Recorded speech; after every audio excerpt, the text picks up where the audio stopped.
The world of The Witcher is rich with intriguing and mysterious characters, each with unique motivations, races, goals, and personal struggles. Some of them we get to know better over the course of the 3 games, while others become more and more enigmatic as we progress through the story. Let's take a look back at mysterious characters in the Witcher game series that Geralt has had to deal with. 6th place, Yontek. Yontek appears in the quest The Fool's Gold. This young man complains that bandits have killed Yagoda. Later, it is revealed that she, like all the other pigs found in the village houses, is actually a human transformed into a pig. After the bandits are dealt with, Yagoda cannot be saved, as she has already been roasted.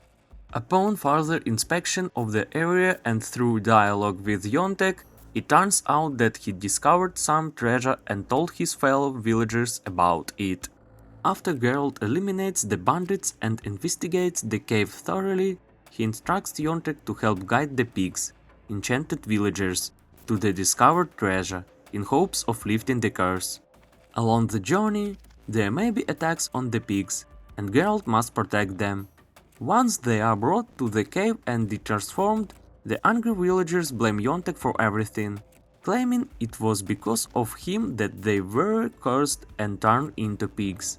At this point, Geralt has a choice: to convince the villagers that Yontek is innocent or to let them kill him. Yontek is a mysterious character. He is the only one who wasn't affected by the curse, which is explained by the fact that he didn't enter the cave with the others.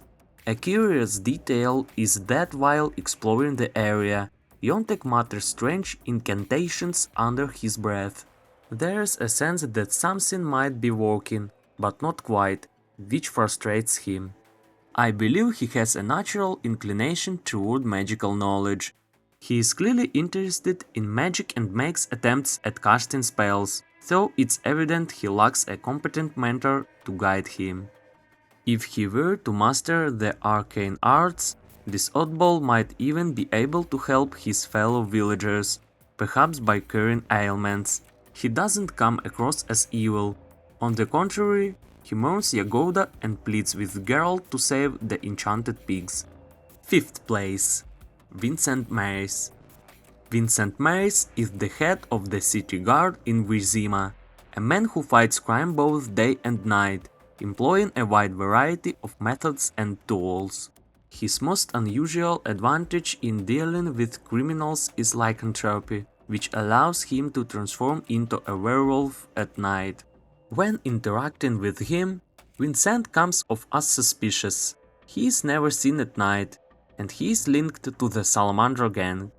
Despite his beastly form, he retains his human consciousness and is driven by a single priority: protecting the people, including from the Salamandra and their distribution of fistek among the locals.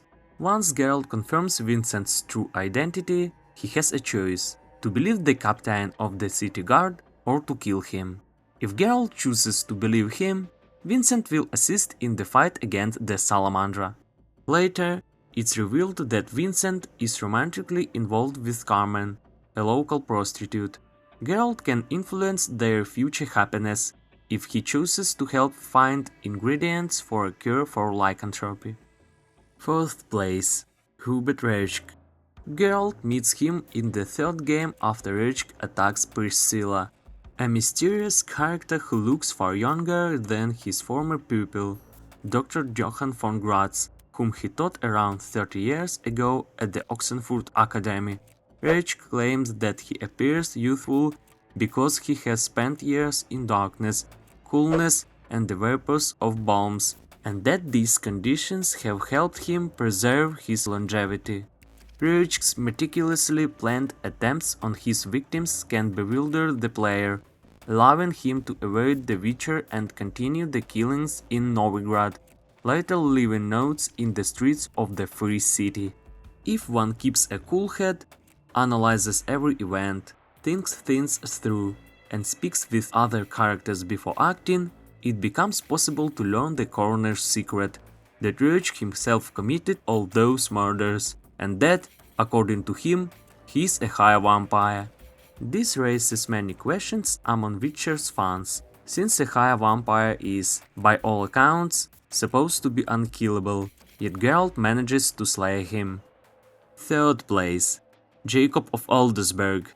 Leader of the Order of the Flaming Rose, Jacob wielded great influence over Temeria's political affairs. Within the Order, he was an authority figure for everyone, so much so that even Siegfried of Dennesle found it difficult to accept from Geralt the fact that their own master was facilitating the Salamandra's misdeeds by cooperating with Azaryavet and Professor. Jacob behaves strangely, repeating Geralt's own words at the end of the game. The actions of the master bear a striking resemblance to Alvin's dreams.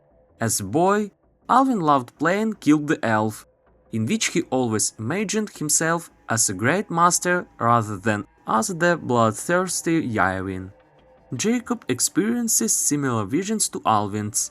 At the end of the game, after the master's death, Geralt finds an amulet on him, the very one he had given to Alvin.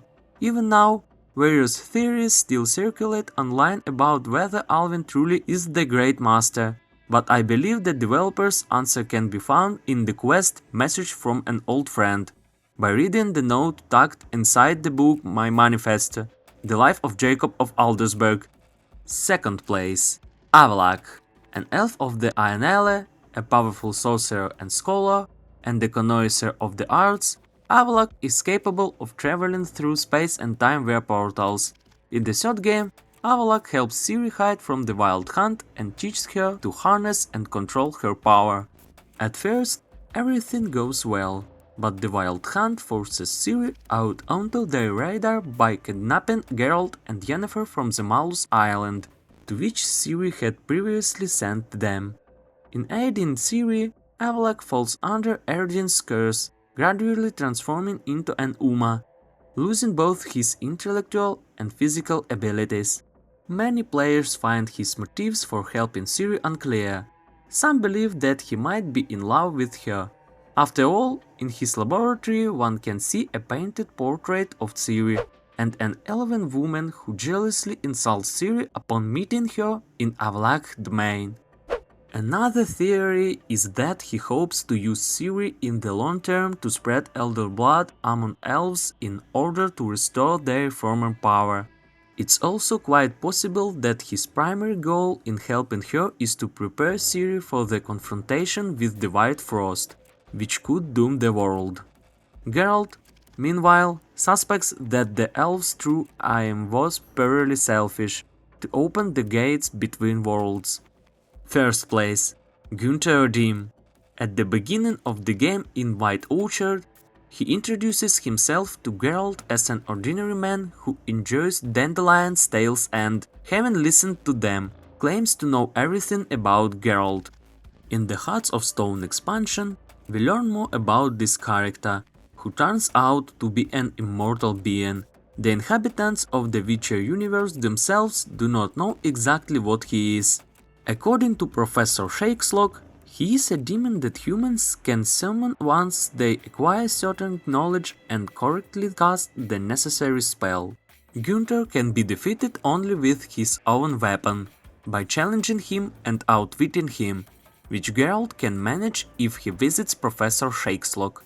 Without this knowledge, the White Wolf cannot help Olgierd and drive out the demon. There are many theories online about who Günther Dim truly is.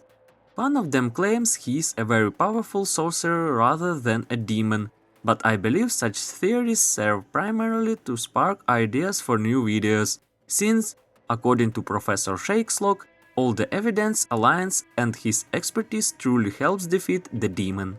Later, in the Blood and Wine expansion, we encounter Günther Dim again, during the quest Locage of Fu, at the Toussaint estate. Here we disappoint the spotted wicked by discovering who Maralina de Trastevere really was. She had been cursed by Günther Dim, because she failed to feed him when he sat in front of her manor gates with a bowl and spoon, hoping the noble woman would show hospitality. Thank you for watching the video to the end. As always, I'm interested in your thoughts, which you can share in the comments under the video. Remind me and fellow subscribers of even more mysterious characters from the Witcher universe. Also, subscribe if you haven't already, leave a like, and follow the channel's social media.